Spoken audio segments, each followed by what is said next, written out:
हमको क्वेश्चन दिया है find the equation of plane through 1 0 -2 and perpendicular to each of the plane ये एंड ये। ठीक है, हमको क्या दिया हुआ है, उस प्लेन का इक्वेशन निकालना है जिसका हमको एक पॉइंट दिया हुआ है कि वो प्लेन उस पॉइंट से पास होगा और इन दोनों प्लेन के परपेंडिकुलर होगा। ठीक है, तो देखो हम पहले बात करते हैं जो हमको प्लेन दिया हुआ है उनकी बात करते हैं। ठीक है, तो इसको बोल दो कोई प्लेन P1, इसको कोई बोल दो प्लेन कोई P2। ठीक है, तो देखो दिया क्या हुआ है, दोनों प्लेन से आपका ये वाला प्लेन क्या है, परपेंडिकुलर है। ठीक है, तो हम क्या करते हैं, सपोज कर लो इस पहले प्लेन को बनाते हैं, ये सपोज कर लो प्लेन P1 है। ठीक है, इसको बोल दो प्लेन P1 जिसका इक्वेशन ये दिया हुआ है। हम क्या करते हैं, एक प्लेन P2 बनाते हैं। ठीक है, तो क्या करते हैं, इसी से ज्वाइन जो मिला हुआ हो एक प्लेन क्या कर लेते हैं, P2 बना लेते हैं। ठीक है, सपोज कर लो ये आपका प्लेन P1 है और प्लेन 2 आपका कुछ ऐसे है। ठीक है, कुछ ऐसे है, प्लेन P2 है। ठीक है, तो बोला क्या है कि ये वाला जो आपका प्लेन है इसके भी परपेंडिकुलर है, इसके भी परपेंडिकुलर है। ऐसा कब होगा, जब इससे जो नॉर्मल निकला होगा और इससे जो नॉर्मल निकला होगा दोनों के ये वाले प्लेन का नॉर्मल परपेंडिकुलर होगा। कोई भी दो प्लेन है वो परपेंडिकुलर कब होते हैं, ये एक प्लेन है, ये एक प्लेन है। ठीक है, ये एक प्लेन है, ये एक प्लेन है, इससे जो नॉर्मल निकलेगा वो कैसा रहेगा, इससे जो नॉर्मल निकलेगा वो ऐसा रहेगा और इससे जो नॉर्मल निकलेगा वो ऐसा रहेगा। अगर दो प्लेन परपेंडिकुलर है तो उनके नॉर्मल भी क्या होंगे, परपेंडिकुलर होंगे। ठीक है, तो वैसे ही अगर अगर ये वाले प्लेन का हम बात कर रहे हैं कि वो इन दोनों के परपेंडिकुलर है, तो इससे जो नॉर्मल निकला होगा वो इसके भी नॉर्मल के परपेंडिकुलर होगा और इसके भी नॉर्मल के परपेंडिकुलर होगा। ठीक है, तो पहले बात करते हैं इसके बारे में। तो इससे सपोज कर लो एक नॉर्मल निकला हुआ है एन वेक्टर। ठीक है, तो एन वेक्टर का डायरेक्शन रेशियो क्या होगा, इस जनरल जो इक्वेशन लिखा हुआ है इसका ए बी सी का वैल्यू, कोई भी प्लेन का इक्वेशन कैसा होता है, A X plus B Y plus C Z plus D equal to zero होता है जनरल फॉर्म के अंदर, जहाँ पे ए बी सी क्या होते हैं, इस प्लेन से जो परपेंडिकुलर निकला है उसका डायरेक्शन रेशियो होते हैं। ठीक है, तो पहला प्लेन की बात ये कर रहा है, तो हम क्या करते हैं इसको n1 वेक्टर बोल देते हैं क्योंकि हमारे पास दो ठो प्लेन है। ठीक है, तो n1 वेक्टर का डायरेक्शन रेशियो क्या होगा, आपके पास 2 1 और -1 के बराबर। ठीक है, तो हम क्या करते हैं, इन्हीं के आगे आई जे के लगा के n1 वेक्टर बना देते हैं। मतलब क्या, 2i कैप कर दो माइनस सॉरी प्लस जे कैप कर दो माइनस के कैप कर दो। ठीक है, n1 वेक्टर हमने बना दिया।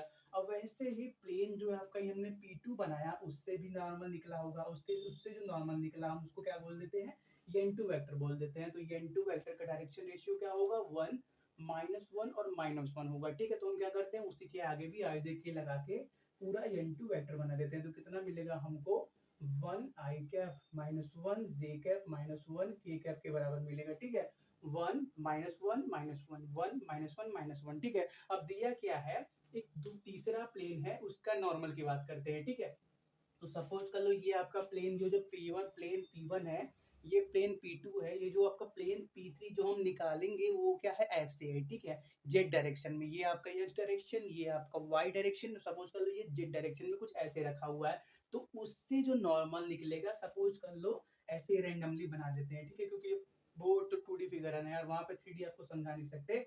सपोज कर लो उससे जो नॉर्मल निकला हुआ है कुछ ऐसे निकला हुआ है, इसको हम बोल देते हैं n वेक्टर। ये n वेक्टर क्या है, n1 के भी परपेंडिकुलर है, n2 के भी परपेंडिकुलर है, ऐसा मान लो। ठीक है, तो देखो हम बात करते हैं n1 के बारे में। तो n1 क्या है, सॉरी, हम बात करते हैं n के बारे में। n क्या है, n1 के भी परपेंडिकुलर है, n2 के भी परपेंडिकुलर है। ठीक है, लेकिन n क्या है, अननोन, अभी होगा क्या हमको नहीं मालूम क्योंकि हमको उसका इक्वेशन ही नहीं मालूम। ठीक है, तो देखो ये हम बात करते हैं लाइन के बारे में, n1 लाइन या वेक्टर की बात करें, n2 वेक्टर की बात करें और n वेक्टर की बात करें। ठीक है, तो तीन वेक्टर है हमारे पास जिनमें से दो गिवन है, तीसरा क्या है, दोनों के परपेंडिकुलर है। तो हमने क्लास 12 में पढ़ा हुआ है कि कोई भी अगर एक वेक्टर किन्हीं भी दो वेक्टर के परपेंडिकुलर है तो n वेक्टर किसके बराबर होगा, n1 क्रॉस n2 के बराबर होगा। ठीक है, तो n1 क्रॉस n2 को सॉल्व करने के लिए हम क्या करते हैं, डिटर्मिनेंट फॉर्म लगा देते हैं। तो हमको क्या मिल जाएगा, आई जे के n1 का डायरेक्शन,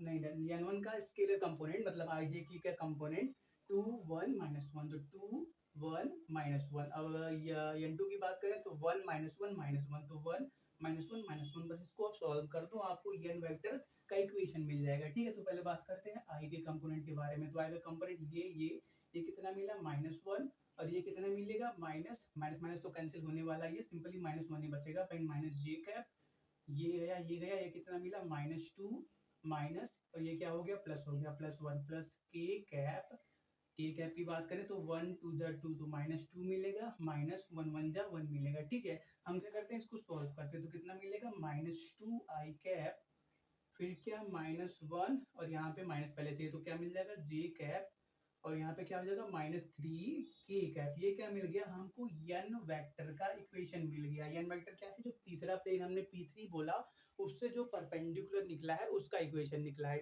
इसका इक्वेशन मिला है। ठीक है, तो देखो ये क्या है, ए का वैल्यू, ये क्या है बी का वैल्यू, ये क्या है सी का वैल्यू। ठीक है, मतलब क्या, ये जो एन वेक्टर है उसका डायरेक्शन रेशियो क्या है, ये जो एन वेक्टर है, नीचे दिखेगा नहीं दिखेगा ना, चलो यहाँ पे लिख देते हैं, ये जो एन वेक्टर है उसका डायरेक्शन रेशियो कितना है, -2 1 और क्या -3 दिया हुआ है। ठीक है, तो हम क्या करेंगे, इन्हीं पॉइंट्स को अपने जनरल इक्वेशन के अंदर पुट करते हैं। ठीक है, इसको नोट करो, रफ करते हैं। चलो ये हो गया, तो देखो हमने जनरल इक्वेशन ऑफ प्लेन क्या पढ़ा हुआ है, ax plus by plus cz, एक सेकंड यार मार्कर डाउन हो गया, एक सेकंड,